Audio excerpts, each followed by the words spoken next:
The last time the Bears and the Packers played one another in Week 14 or later, where both teams entered the game at 500 or better. Last time that happened was never. Indeed, these rivals have been playing each other since Herbert Hoover was battling inflation. And this is the first time we've ever seen a contest like this one.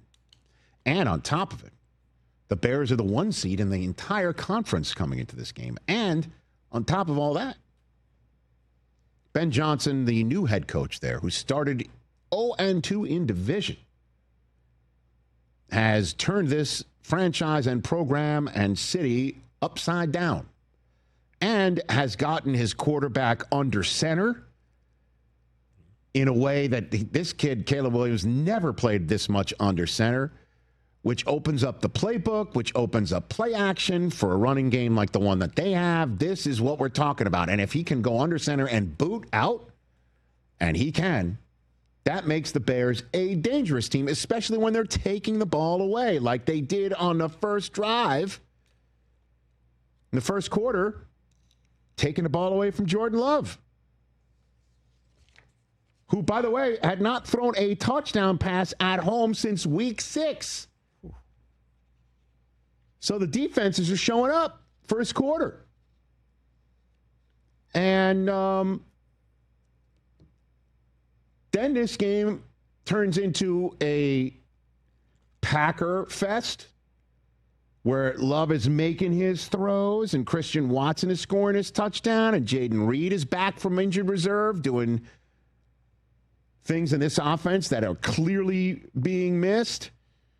Musgrave is making catches like Kraft. They're getting their yak and cheese on. But that's when Caleb Williams started making plays and the defense started making plays.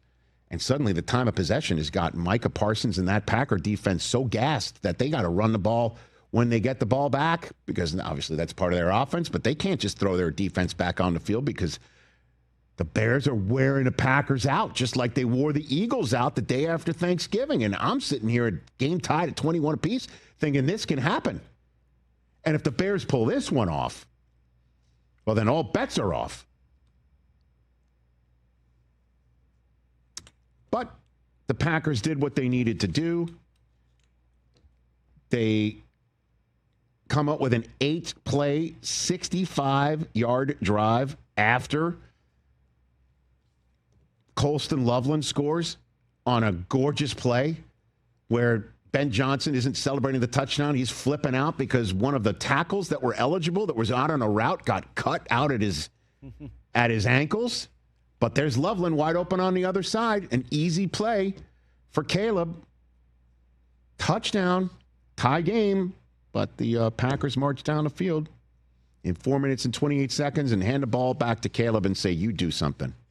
And unbelievably, with the game on the line, inside the old red zone there, right there, they run the same play that they ran on the Eagles to put the nail in the coffin where Caleb rolls to his left against the grain and flips the ball to Cole Kmet in the end zone, except this time he threw it a little too late, and it's intercepted, and that's the game. Now, again, Caleb missed too many passes, 19 of 35. You got to give it up. This is a tough defense, and what an environment. Lambeau Field in December when the 4 dreaded words feels like 5 degrees. Oh, man, it was cold. You know what I mean? Like, it was like, this is not what Caleb, is. Everyone thought soft, this, that, the other thing coming in. He's tough as nails, man. And at least Bears fans, there were mistakes. You could have had it. But just don't make those mistakes and even up the series in a couple of weeks and win your games the rest of the way. The problem is doing that is a tough one. Their schedule the rest of the way is brutal. They do play the Packers again in 2 weeks.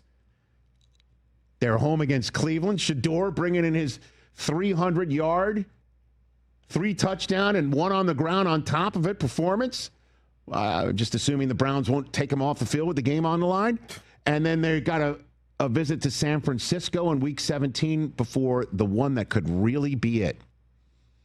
If the Bears do not win more than they lose the rest of the way prior to Week 18, that's the Lions' path to the playoffs.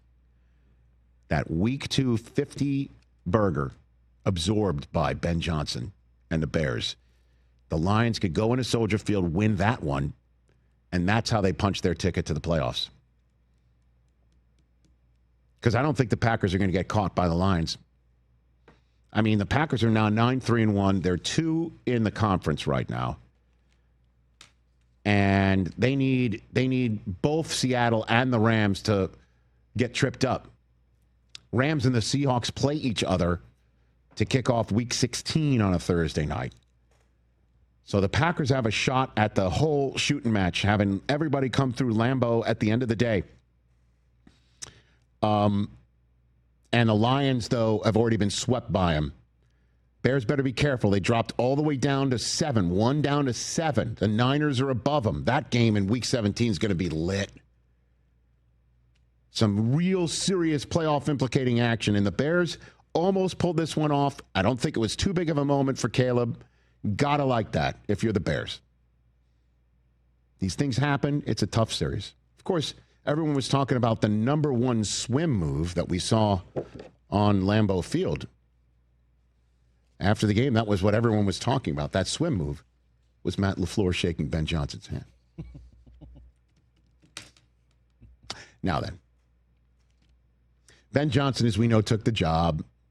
And Bears fans know when your head coach is introduced as the new head coach of the Chicago Bears, they're mandated to say something to throw the red meat out at the fan base about how they're going to beat the Packers. Remember that was what Lovie Smith did when he took over? Oh, yeah. And, you know, Ben Johnson did it saying that he enjoyed beating Matt LaFleur twice a year. So that won't be happening in his first year as head coach of the Bears now that this happened. And it was just a quick handshake. They did kind of make eye contact. If you saw it, there was like a left hand with the play sheet kind of giving him an attaboy as he just kept walking. They didn't stop. They didn't have a conversation. They didn't do any of that. Right. So, of course, that's what everyone was talking about afterwards. Hit it. Oh, it's just, I think, quick handshake. I mean, we'll see him again in 2 weeks. So, because it's not often where a head coach will call out another one. Any extra satisfaction with this? No, absolutely not. It was just, I mean, it's Packers-Bears. It's a great rivalry. And certainly with what was at stake in regards to positioning in the NFC North, I mean, that's the only thing that matters. Sure, that's it. As the Packers are now 4-0 in division, 4-0 in division. LaFleur was asked afterwards, which one is this now, Mike Hoskins? It's about him talking about the importance of being in first place in this division in which they're now 4-0. Hit it. It means nothing right now. I mean, it means a lot, but it also, there's 4 weeks left, and you got to take it day by day. You got to really embrace that grind, embrace the challenge. It's not going to be easy from here on out. We got a great test in Denver coming up, and our guys really got to push and try to find, any competitive advantage that we can get in order to go there on the road against a really quality opponent and find a way to get a win. That's right, Denver next week. Oh, baby. Playoff Super Bowl preview, question mark? Ooh, could easily be. Interesting. 1 seed versus the 2 seed. Then there's that game in Chicago before they're home against Baltimore and then at Minnesota to try and maybe go 6-0 in the NFC North, which would be quite an accomplishment. Even 5-1 in this division would be an amazing accomplishment. But it's also part and parcel of what you get with Matt LaFleur.